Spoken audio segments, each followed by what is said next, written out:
Assalomu alaykum aziz podpischilar. Hammani yangi yillar bilan tabriklayman. Bugun 3-yanvar 2026-yil. Airfield yo'limiz qizib ketib turgan ekan. Temperatura tez ko'tarilib turibdi hozir. Shuni muammodanligini Xudo xolasa ko'rib yechamiz.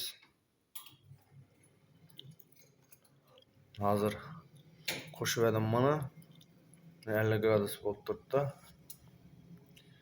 Xullas, bu yerda hozir birinchi qiladigan ishimiz grizvikni ko'ramiz.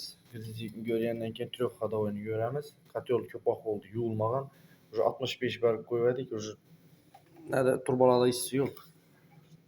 Podachasida ozgina hissi bor. Kotel tez qizib ketib turibdi. Kotel bir hafta bo'ldi qo'shilmagan, lekin tez qizib ketib turibdi. Nega ko'rishingiz mumkin. Hozir qizib ketadi.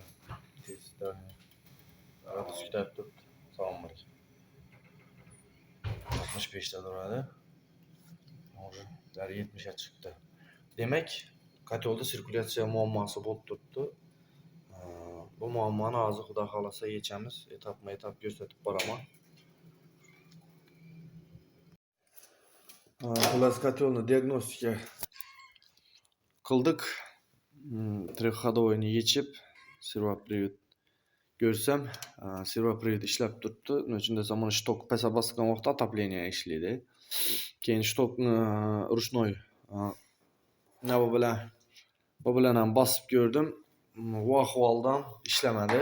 Перегрев berib turibdi. Kotel qizib ketib turibdi, sirkulyatsiya bo'lmay turibdi. Demak, diagnostika davomida aniqlandi. Teplobmennik diqilgan bo'lishi mumkin. Trexxodovoyni aldi nebellari gidrogruppasi diqilgan bo'lishi mumkin. Keyin banday nasosning orqasindagi gidrogruppam diqilgan bo'lishi mumkin. Shuning uchun kotelni seli yuvish kerak buni kislota bilan. Hozir xohlasa yuvadigan bo'lsa, yuvish jarayonini ham ko'rsatib o'taman. Xullas, bu kotelni polniy pромывка yuvadigan bo'ldik. Hozir podachani yechdim. Podachadagi salnik ahvolini ko'rishingiz mumkin. Nechka ahvolda aynan. Oddiy salnik. Salnikning uchi to'liq qolgan. Bunda setka yo'q. Buni ko'rsataman. Salnik ham chishib ketgan bu. Demak, hozirgi nakib shu kotelni berinda bo'lsa, demak bu gidrogruppadan teplobmennikning ichidan bor bu narsa. Hozir Xudo xolasa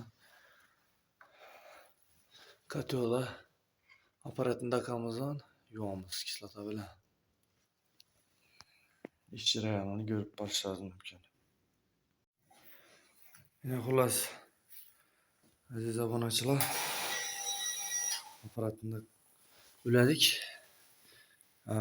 Shunday 250 mg yarısı salınadi. Mana bu dishlama filtrning ichine. Keyin bu yerda yana podpitchan bor ko'ramiz. Podpitchani kotelni o'zidan bersa ham bo'ladi. Kotelni o'zidan zaglush yo'rg'an. Sistema ham berilgan yeri yo'q. Bu yerda promo sistema berilgan. Shuning uchun hozir podpitchani bu yerdan oldik yana. Yoz doldurib oldik. Endi shartamiz boshlangan. Yechib tashlaymiz buni. Hozir kotelni qo'shib beramiz. Xudo xolasa o'zini yuvdiramiz kislota bilan. Xullas, kotelimizni qo'shib berdik. Ko'rishingiz mumkin. Уже teyni asatga berib boshladi yana. Отложениyalar nakib ko'rishingiz mumkin tushib turibdi. Kislota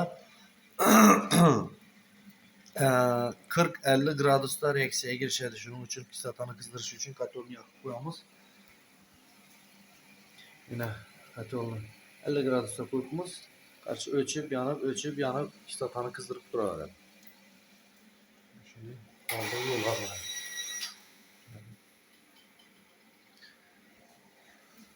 Yine sistema birden ziyade davleniya berib qo'yamiz.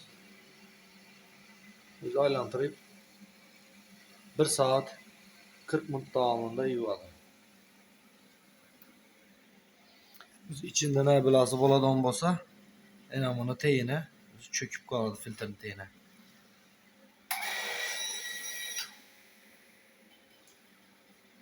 Biz işimizni davom qildiramiz. Ne görüşleriniz mümkün. Güzel. Kislota işlep başladı. İçki kola geldi. Filtrenin teyini göstermem. Filtrenin teyinde уже Nike pinini alıp başladı yine.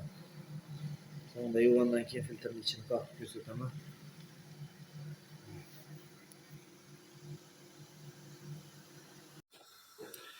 Yine xullas aziz obunachilar, katorimizni yuvib bo'ldik. İçinden çıkan narsani görüşleriniz mümkün. Shundan ekib ichini diqadi. Hali bunda uncha yo'q ekan. Bu menimcha gidrogruppalarga diqilgandan ekib bo'lsa kerak bu.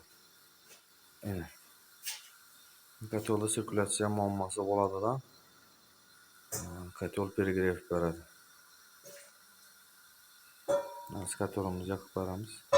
Kimga shunday xizmatlar kerak bo'lsa, opisaniyada telefon nomerimni qoldiraman, bemalol murojaat qilaverasizlar.